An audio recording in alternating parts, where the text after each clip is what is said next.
Hi, everybody. Welcome to another edition of Packers Unscripted from Packers.com. I am Mike Spofford. He is my trusted colleague, Wes Hodkowitz. We're coming to you from different locations here at Lambeau Field.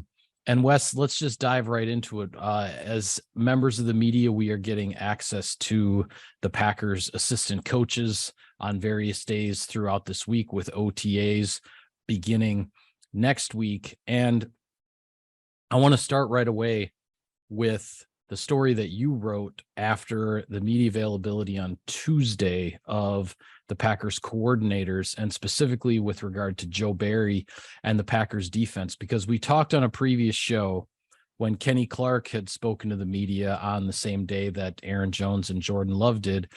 We talked about how Kenny Clark was not shying away from the expectations that there will be for this Packers defense, with adding another first-round pick to now there will be 8 first-round draft picks for the Packers on that side of the ball. And the fact that the defense did not live up to, for the first half, 3/4 of the season last year, did not live up to the expectations that everyone had.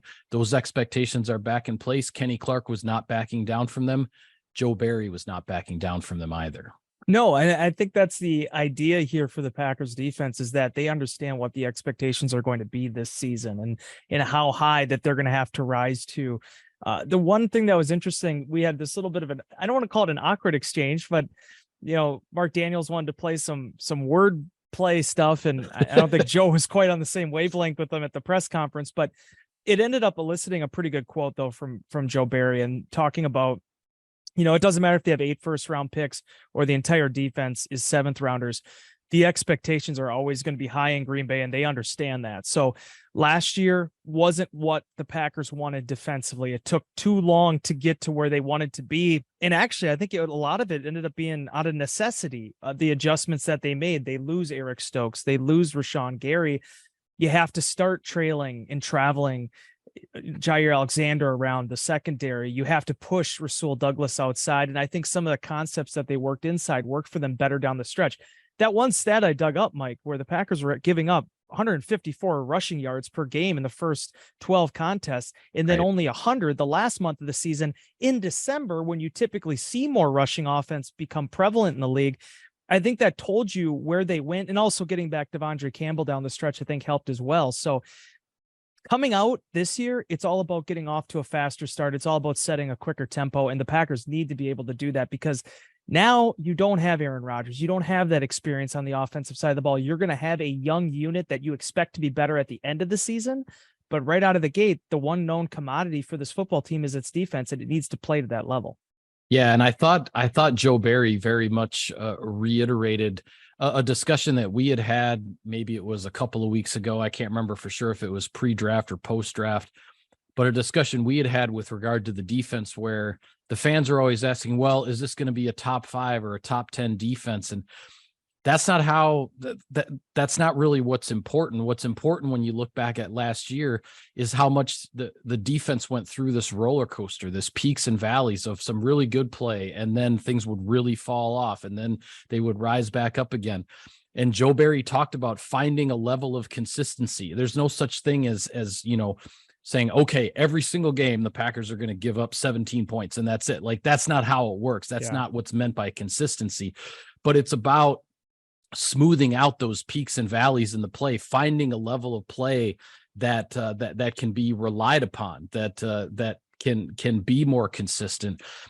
Because the other 2 phases of this team, the offense and the special teams, are going to need something to rely on from the defense. And I thought that was really the crux of Joe Barry's message, that, they went back looking at everything in terms of how the defense played last year, and they are done now looking in the rearview mirror. It's about looking forward. But when they did study it earlier in the offseason, it was about, there were some stretches of really, really good defensive play, but then it wasn't sustainable. And then when things fell off, they fell off considerably. And those peaks and valleys need to be smoothed out. And that's what Joe Barry, all of his assistants, the leaders on the defense, the Kenny Clarks and the Preston Smiths and the Rashawn Garys when he's back, Jair Alexander, that's what those guys have to figure out, is to smooth things out with this group so that everybody knows what they can count on. Well, and I think a good example of that too, Mike, was that game in Philadelphia, because we all knew that challenge it was going to be trying to stop Jalen Hurts in that offense. And then he comes right out of the gate and has like 131 rushing yards in the first quarter. They give up 500 for the game, 40 points, a season high in that matchup. And yet they still almost found a way to claw themselves back into it late with Jordan Love at quarterback. So probably the best example of defense, I think, in my mind, is what Aaron Glenn did with Detroit last season. Detroit statistically was not a good unit. But if you watch them against the Packers, both at Ford Field and then in that finale at Lambeau Field, you wouldn't have known that. They put together an effort to stop Aaron Rodgers in this offense. That's where the Packers defense needs to get to. The teams that you want to dominate, put together a strong performance, give you guys a chance. But when you play a team that maybe you're not supposed to show up well against, maybe a team like in, Kansas City in December, how do you respond? I felt down the stretch, the Packers responded a lot better to that. Looking at that performance they had on Christmas Day against Miami, obviously the job they did against Minnesota a week later, that's going to be the key for them. As you mentioned, getting things even and also understanding situationally, the Packers have to do a better job this year. The red zone, they actually were pretty good on third downs last year, but fourth downs, they were like 23rd in the league, I think it was. Being able to win situationally, stopping the run is going to be key, especially early on when you have to replace Dean Lowry and also Jaron Reed. It's so many different things, Mike. It's all these different organisms coming into the same sort of, body of a season that they have to get going in the right direction, because consistently, that's probably what was the biggest piece that was missing for them in 2022.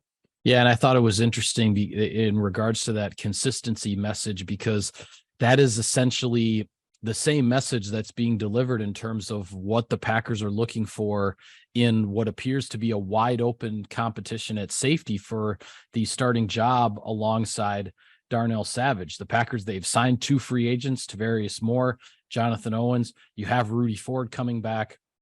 You have a 7th round draft pick in Anthony Johnson Jr. You have a lot of guys that are going to be in the mix for that starting spot at safety.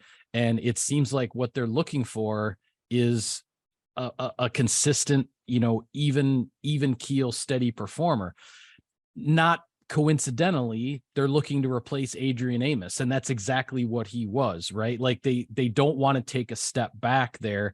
And obviously, we know part of the reason that Adrian Amos isn't back is the Packers have some salary cap considerations, and Adrian Amos's price is going to be higher than some of these other free agents that they've signed. So they're up against it there. But they're looking to replace Adrian Amos with a very, very similar player, a player that can be relied upon, who can make the calls, who's going to get people in the right position.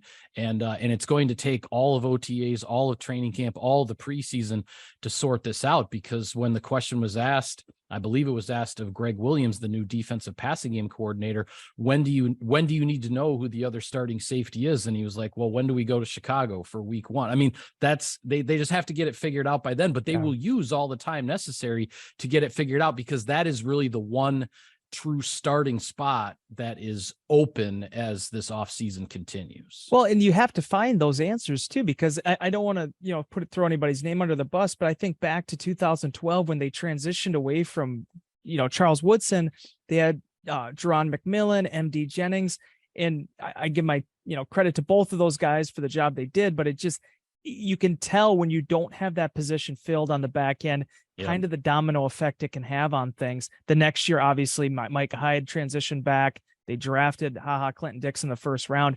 The difference here with what the Packers are doing is it's a very veteran-laden group. I mean, Rudy Ford has started games in this league. Jonathan Owens played 960 snaps last year, started all 17 games, 125 tackles for the Houston Texans last season. They have guys that they can potentially look towards. Tavarius Moore. Moore started, I believe it was started 8 games in the COVID season in 2020 for the 49ers. And then in 2021, he ends up blowing out his Achilles in the offseason or during training camp. I can't remember which, but ends up missing all of 2021 when he was coming off of a season when he had started half the game. So this is a young player who still maybe hasn't quite necessarily reached his peak in the NFL either. And athletically, I mean, a lot of potential there. This was a former 3rd round pick for the San Francisco 49ers. So, and then you also got guys like Innis Gaines coming back too. There are so many different players that could potentially compete for that. But before we close out this point, Mike, I just want to say, ultimately the guy that the Packers are going to be looking towards the most, though, is Darnell Savage. He's the guy that is the 5th-year veteran now. He's the former first-round pick. Darnell Savage is going to be put in a place to really thrive this season. He's going to be the man on the back end. He's going to be one of the big communicators for them. I know last year there were some peaks and valleys to that. He was in the lineup. He was out of the lineup. He was in the slot. He was on the back end. This offseason, it's going to be the Darnell Savage show there. And whoever it is that ends up lining up next to him, creating that teamwork together, creating that camaraderie is going to be critical. I'm very interested to see what training camp looks like, and obviously seeing how they take the approach too with the preseason. Yeah, absolutely. Well, I want to get to some of the other coaches we heard from as well. But first, a little bit of sponsor business. Sirius XM NFL Radio delivers hard-hitting analysis and up-to-the-minute NFL news that true football fanatics need 24/7, 365. And at Cousin Subs, we have something for everyone, like our Wisconsin cheese curds, mac and cheese, golden fries, and creamy shakes, all paired with your favorite sub or sub in a bowl. Cousin Subs, 50 years of better. All right. Well, we also on Tuesday, when the coordinator spoke, we also heard from Adam Stenavich and Rich Bisaccia. A couple of things with Stenavich that really stood out to me. One, he talked about how there is going to be competition on the offensive line through this offseason, through training camp. He mentioned, right tackle and right guard and possibly center competition developing there at those spots. So where the Packers ended last season with Josh Myers at center, John Runyon at right guard, Yosh Nijman at right tackle, that's not necessarily how things are going to look in week one, because there's a young 4th-round draft pick from a year ago named Zach Tom out of Wake Forest, who's going to challenge for a starting spot on this offensive line. We're just not sure yet exactly maybe which spot he's going to make the strongest push. Yeah, Tom is the number one guy I have my eye on this season, because for that very reason, Mike. I mean, it is not easy to come in and play right away as a rookie in the National Football League on the offensive line. You and I have seen it time and time again. Tom not only did that, he did it at a moment's notice. He did it at various different positions. That game against Washington, that reminds me, I said this to you when we were in the press box at FedEx Field.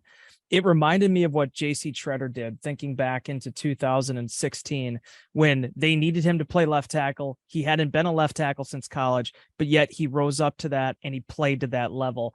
Zach Tom proved a lot of things to me. And I think more than anything, what he showed was, given a full offseason, we haven't seen Zach. We don't know what he looks like. We don't know how all the stuff went for him. But given a full offseason to continue to grow, I just expect him to compete for a starting spot somewhere. And honestly, when week one comes around, I would not be surprised at all to see him in the lineup, because I think he can compete at right guard. I think he can compete at right tackle.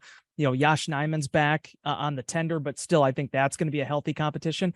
And as Stenavich said, it could even be at center, with Josh Myers. I mean, they want to put together the best 5 possible. And at this time, the only thing that is for certain is that you're going to have a 5-time All-Pro left tackle and David Bakhtiari, and a 2-time Pro Bowl left guard in Elton Jenkins. And then kind of the rest is to be determined. But I love the fact, I said this time and time again, draft one in the first round if you feel like there's a big 10-year starter there. If there's not, you got 12 guys coming back, Mike. Give those guys an opportunity to perform and see what they can do. Yeah, absolutely. And the Packers have a lot of guys, quite frankly, at that played a lot of tackle in college. Rasheed Walker was a 7th-round draft pick last year. You picked up Luke Tenuta, who was I forget exactly which team had drafted him. Buffalo, 6th round. Buffalo, that's right. A 6th-round pick there for the Bills. So those guys, maybe they're going to try to push things at right tackle, but then you're also looking at backup spots, right, on both sides as far as left tackle and right tackle. So there's going to be a lot of competition across that offensive line. Go ahead. I was just going to say too, the size of these guys, Tenuta, Caleb Jones at 6'9", 340 pounds. Jones is the other one. Yeah. I remember, Mike, in the offseason program 4 years ago when Yosh got here for the first time and seeing him when we were in the locker room talking to some of the rookies. And I'm like, holy cow, that kid is really big. And then now you see, Caleb, and especially him putting himself in the shape he was at the end of last season. Right. The Packers feel like they obviously feel like they can coach pad level, because they are getting some skyscrapers at those tackle positions. Yeah, definitely.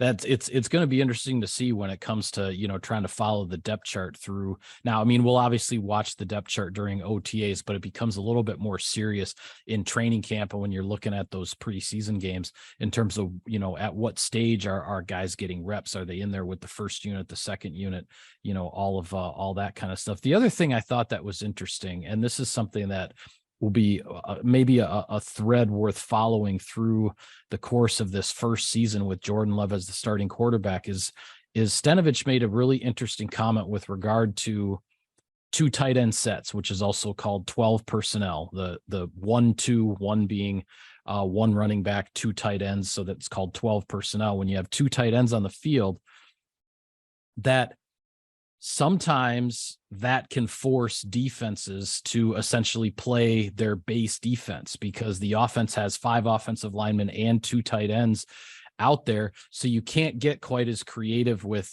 extra defensive backs or different, straight pass rush packages, things like that. You have to stick with the base defense and then you have to react. And when a defense has to stick with its base personnel, sometimes that can simplify the reads, that can because it can limit the options of what the defense might do in a given situation. That can break things down a little bit easier for a young quarterback. Now the Packers, they're going into this now with Josiah DeGuara, Tyler Davis, and the 2 draft picks as the top 4 tight ends on the depth chart right now. Not a whole lot of experience there. I mean, Josiah DeGuara has probably played more tight end in regular season games than any of them, and he hasn't necessarily been a 750, 950 snap kind of guy. So there's a lot to sort out there at tight end.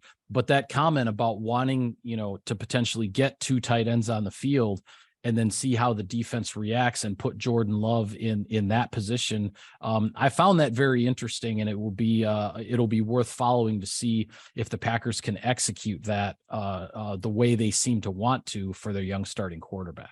Yeah, and the number one thing too to follow with that is it kind of helps you remember even some of the stuff they did with Mercedes Lewis. And as much as I love Sadie's, it's not like he was just completely like shaking guys out of their boots, on routes and cuts. I mean, it was some of the stuff that they were disguising with him. Teams would take him for granted and they would be able to get some touchdown opportunities off of it, some big play opportunities, just for the fact that, he sometimes would leak out if you tried to sell too quickly on the run.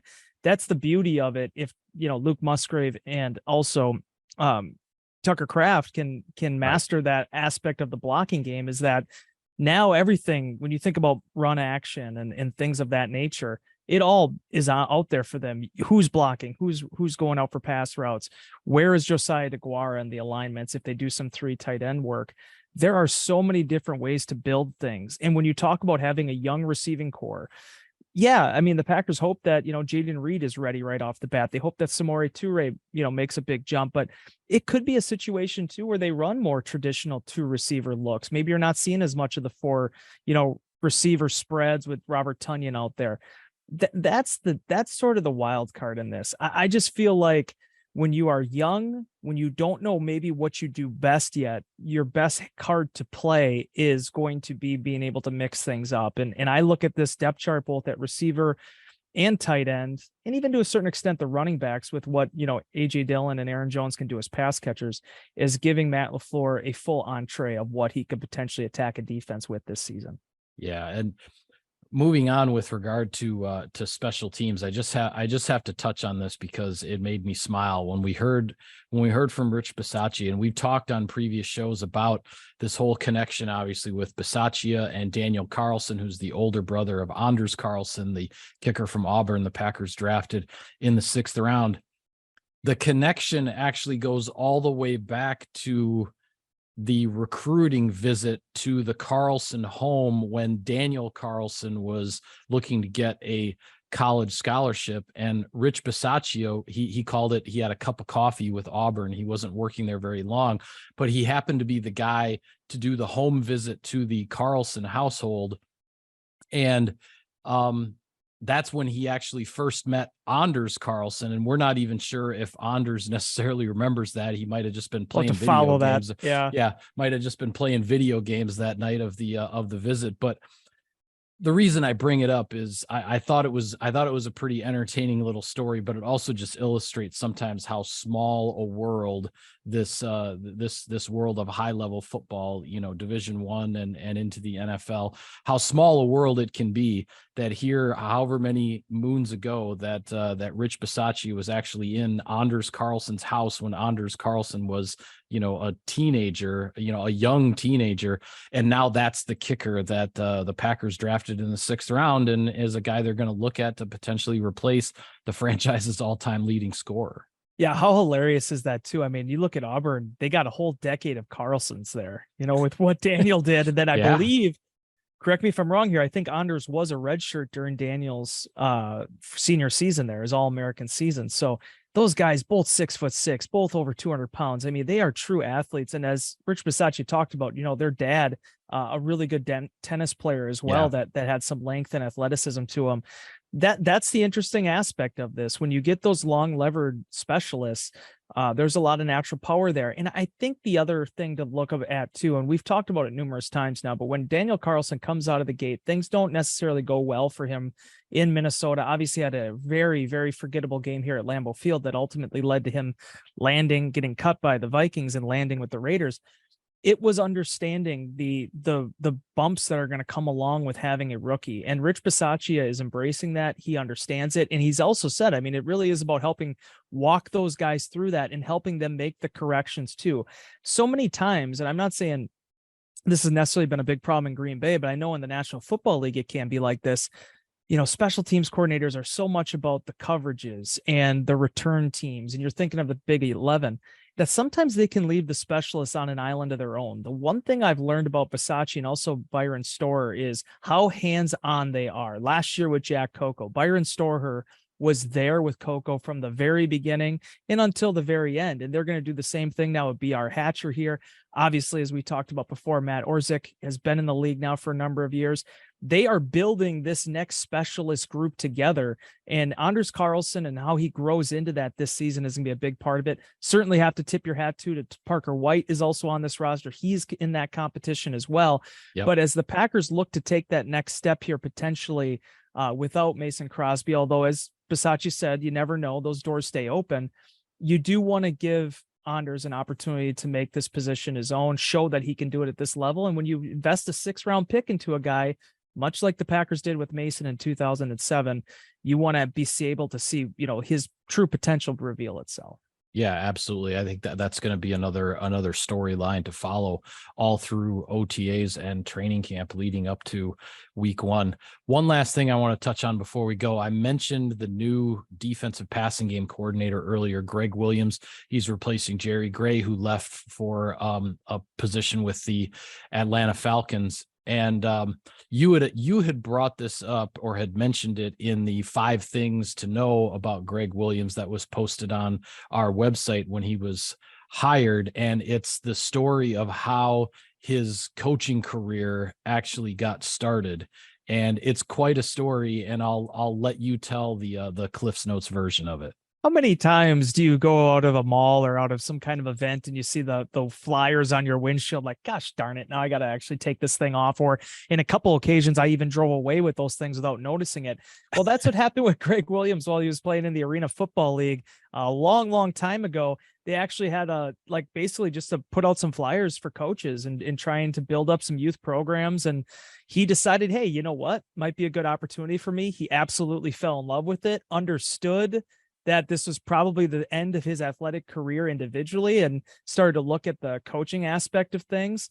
He ended up taking advantage of that opportunity, and it was sort of his foot into the door. I mean, obviously a lot of quality control jobs and things that led him eventually down the line. But the fact that he ended up, this all started for him in Arizona when I believe he was with the Arizona Rattlers. The fact that he ended up then being the cornerbacks coach of the Arizona Cardinals, I think is the coolest aspect of that story too. Starting off with a flyer looking for people to coach. I forgot what the age level was, if it was like middle school, but looking Yeah, for he said it was like 9 and 10-year olds. it was in young like people. in like Yeah. 9 and 10-year olds in like a YMCA basketball league. Now, most of us, we get involved in coaching in that regard because our kids are in it, right? So like Yeah. you sign up to be an assistant coach and you're there and you do your part to help out the program. He didn't have kids. He was a guy who was just, trying to figure out what his next phase of life was going to be as playing football was wrapping up. So he just decides, okay, I'll go coach a bunch of 9 and 10-year-olds in basketball. And they made it to the championship game. He said they ended up losing the championship, but obviously, right out of the gate, he had some coaching prowess there. And it went from there. I absolutely love the story. I think it's tremendous. And it'll be fun to get to know him here while he's coaching in Green Bay. And a cool thing for him too, the NFL Accelerator program in Minneapolis. He's going to be representing the Packers at that, a venture that was put together by the league, trying to promote some minority coaching candidates into potentially being able to grow their careers and potentially also head coaching opportunities down the line. He'll get that opportunity. I really enjoyed our interaction with Greg Williams. I think it lasted like 10, 12 minutes, whatever it was. First time we had a chance to talk to him. And now is going to be the individual working with Jair Alexander, Rasul Douglas, and the rest of that room now going into 2023. Yeah, and one of the guys figuring out, along with Ryan Downer, the defensive backs coach, along with Joe Barry, figuring out that safety competition that we talked about, and who's going to line up where, and that'll be one of the big storylines here throughout the spring and summer. So with that, we will call it a wrap on this edition of Packers Unscripted. Be sure to follow all of our coverage of the team. It's continuing every day. We have content for you on Packers.com. For Wes, I am Mike. Thank you for tuning in, everybody. We will see you next time.